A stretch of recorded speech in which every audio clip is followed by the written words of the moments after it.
നമസ്കാരം. ചാനൽ 5+ലേക്ക് സ്വാഗതം. ഞാൻ നാസർ ബേപ്പൂർ. ഇന്ന് 2024 ഡിസംബർ 21. ഇന്നത്തെ ദിവസത്തിനൊരു പ്രത്യേകതയുണ്ട്. ഇന്ന് വിന്റർ സോളിസ്റ്റിറ്റസ് ഡേ, അതായത് പകൽ ഏറ്റവും കുറഞ്ഞ ദിനം, രാത്രി ഏറ്റവും കൂടിയ ദിനവും. സോൽ എന്ന ലാറ്റിൻ വാക്കിനർത്ഥം സൂര്യൻ എന്നാണ്. സിറ്റസ് എന്നാൽ നിശ്ചലമായി നിൽക്കുക എന്നും അർത്ഥം. അങ്ങനെ സൂര്യൻ നിശ്ചലമായി നിൽക്കുന്ന ദിനമാണ് സോളിസ്റ്റിറ്റസ് ഡേ. അതായത് സൂര്യന്റെ ദിശ കിഴക്ക് നിന്ന് പടിഞ്ഞാറോട്ട് മാറുന്നതിന് മുമ്പ് വടക്ക് അല്ലെങ്കിൽ തെക്ക് പരിധിയിൽ താൽക്കാലികമായി നിർത്തുന്നു. ഡിസംബർ 20, 21, 22 എന്നീ തീയതികളിൽ വിന്റർ സോളിസ്റ്റിറ്റസ് വരാറുണ്ട്. ഈ വർഷം, അതായത് 2024, അത് ഡിസംബർ 21-നാണ്.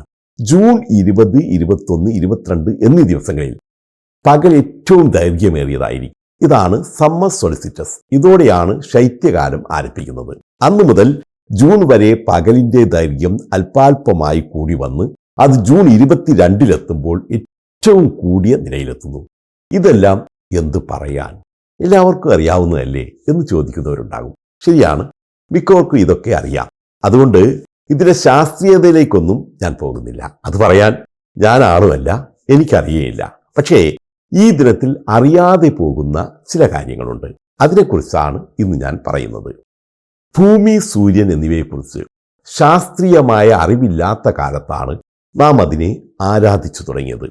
ജ്യോതിശാസ്ത്രപരമായ അജ്ഞതയും നമ്മുടെ ശരീരത്തെക്കുറിച്ചുള്ള കാര്യമായ ധാരണയില്ലായ്മയുമാണ് ഇതിന് കാരണം. പണ്ട് കാലത്ത് പല രാജ്യങ്ങളിലും വിന്റർ സോളിസ്റ്റിറ്റസ് മരണത്തിൻ്റെയും പുനർജന്മത്തിൻ്റെയും ആഘോഷ ദിനമായിരുന്നു. അതിന് അവർക്ക് പല കഥകളും പറയാനുണ്ടായിരുന്നു. അത്തരത്തിലുള്ള കഥയാണ് ഇനി പറയുന്നത്. ഇന്ന് കേട്ടാൽ നമ്മൾ ചിരിച്ചു പോകുന്ന കഥ, സൂര്യനെ കട്ടെടുത്ത കഥ. ഇത് ഫിൻലാൻഡ് പുരാണത്തിലെ ഒരു കഥയാണ്. ഫിൻലാൻഡിലെ ഒരു ദുഷ്ടമൂർത്തിയാണ് ലൗഹി. കാലേവാല എന്ന പ്രദേശത്തെ ഒരു ദുർമന്ത്രവാദിനിയായിരുന്നു അവർ. അഹങ്കാരിയായ അവൾ ഒരിക്കൽ സൂര്യനെയും ചന്ദ്രനെയും മോഷ്ടിക്കുന്നു. അവരെ ഒരു പർവ്വതത്തിനുള്ളിലെ ഗുഹയ്ക്കുള്ളിൽ ബന്ദികളാക്കി വയ്ക്കുന്നു. ഭൂമി ഇരുളിൽ ലയിക്കുന്നു. മഞ്ഞ് വന്ന് വിളകൾ നശിക്കുന്നു. കന്നുകാലികൾ പട്ടിണി മൂലം ചത്തൊടുക്കുന്നു. ഇരുണ്ടുമങ്ങിയ ലോകത്ത് എല്ലാ ജീവജാലങ്ങൾക്കും അസുഖവും തളർച്ചയും അനുഭവപ്പെടുന്നു. കാലേവാലയിലെ ജനങ്ങൾ സൂര്യനെ വീണ്ടെടുക്കാൻ ശ്രമിക്കുന്നതിന് മുമ്പ് അതുപോലെ ഒന്നിനെ സൃഷ്ടിക്കാനാണ് ആദ്യം ശ്രമിച്ചത്. ഈ പുതിയ സൂര്യൻ ഒരു കുഞ്ഞായിരിക്കുമ്പോൾ അത് അവരുടെ തൊട്ടിലിൽ നിന്ന് രക്ഷപ്പെട്ടു. കുഞ്ഞു ചിറകുകളുമായി പറന്നുപോയ അത് കടലിൽ വീണു. അപ്പോൾ ആ കുഞ്ഞു സൂര്യന്റെ തീക്കനൽ പാളികളിൽ ചിലത് ആകാശത്തേക്ക് പറന്നു. ഇവയാണ് ഇന്ന് നമ്മൾ കാണുന്ന നക്ഷത്രങ്ങൾ. കടലിനടിയിലെ ഒരു മത്സ്യം ഈ കുഞ്ഞു സൂര്യനെ തിന്നു. പിന്നെ മറ്റൊന്ന്, പിന്നെ മറ്റൊന്ന്, അങ്ങനെ ഓരോന്നോരോന്ന് തിന്നു തീർത്തു. അങ്ങനെ ആ കഥ ഇങ്ങനെ നീണ്ടുപോവുകയാണ്. കാര്യങ്ങൾ ചുരുക്കി പറഞ്ഞാൽ, കാലേവാലയിലെ ശക്തനായ മാന്ത്രികനും നായകനുമായ വൈനമോയിനൻ ഇൽമാരിനൻ എന്ന തന്റെ കൂട്ടുകാരന്റെ സഹായത്തോടെ ലൗഹി സൂര്യനെയും ചന്ദ്രനെയും മോഷ്ടിച്ച് ഒളിപ്പിച്ചു വെച്ച ഇടം രഹസ്യമായി അറിയുന്നു. അവർ സൂര്യനെയും ചന്ദ്രനെയും വീണ്ടെടുക്കുക മാത്രമല്ല, മത്സ്യത്തിന്റെ ഉള്ളിൽ പെട്ടുപോയ കുഞ്ഞു സൂര്യനെയും വീണ്ടെടുക്കുന്നു. അവർ അത് തൻ്റേത് മാത്രമാക്കി മാറ്റിയില്ല. ഈ കുഞ്ഞു സൂര്യനെ വേർപെടുത്താനും പങ്കിടാനും തീരുമാനിക്കുന്നു. കാലേവാലയിലേക്ക് തീ എങ്ങനെ എത്തിക്കണമെന്ന് അവർ ആലോചിച്ചു. അവസാനം ഇൽമാരിനൻ അത് താൻ തന്നെ കൊണ്ടുപോകാം എന്ന് ഏറ്റു. അയാൾ അത് തൻ്റെ കൈകളിൽ പിടിച്ചപ്പോഴേക്കും തീ അയാളുടെ കൈകൾ ഭയാനകമായി കത്തിച്ച് കരിച്ചു കളഞ്ഞു. എന്നിട്ടത് അവരുടെ കയ്യിൽ നിന്ന് ചാടി വയലിലും വനത്തിലുമെല്ലാം ഉരുണ്ടു നടന്നു.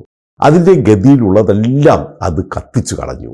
വൈനമോയിനൻ അതിൻ്റെ പുറകെ ഓടി അതിനെ ഒരു കൂട്ടം തടിയിൽ ഒളിപ്പിച്ചു പിടിച്ച്, എന്നിട്ട് അതെടുത്ത് ഒരു ചെമ്പ് പെട്ടിയിലിട്ട് വേഗം കാലേവാലയിലേക്ക് പോയി.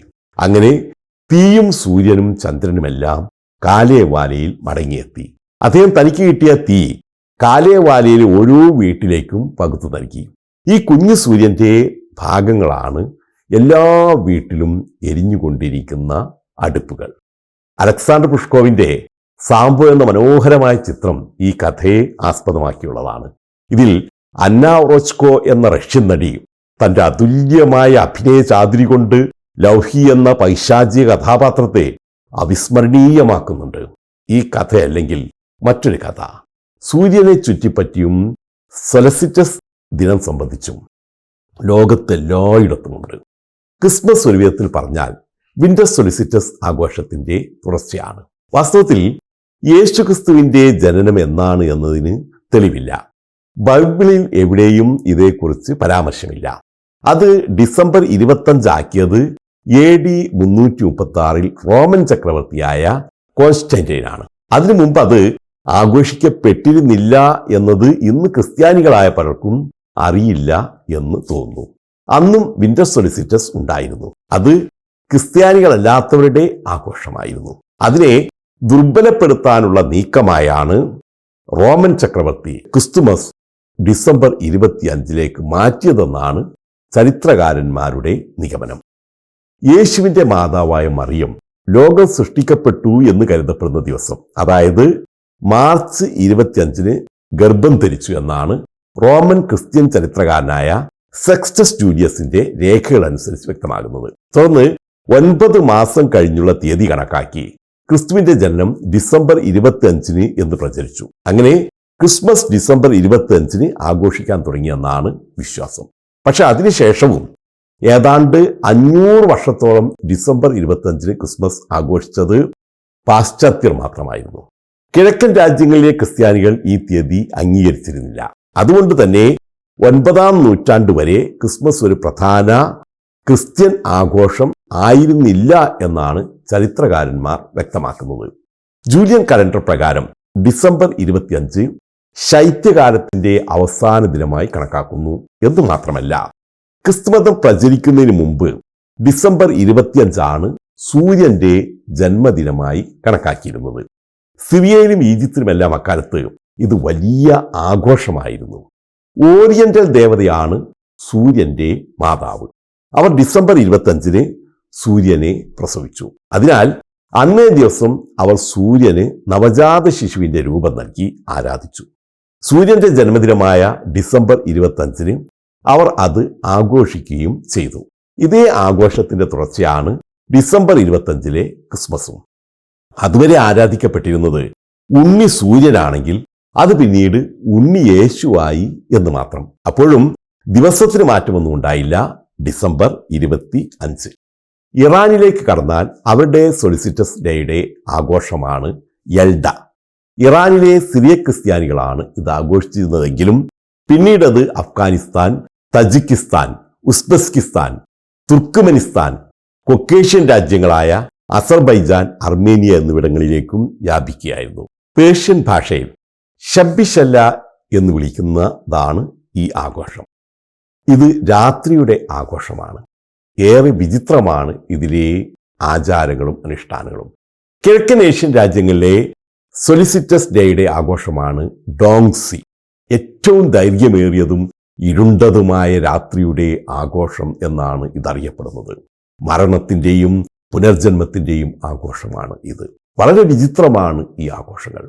ഇവയ്ക്കെല്ലാം പറയാനുള്ളത് സൂര്യനുമായി ബന്ധപ്പെട്ട കുറേ കഥകളാണ്. ഇന്ന് കേട്ടാൽ നമ്മൾ ചിരിച്ചു പോകുന്ന കഥകൾ.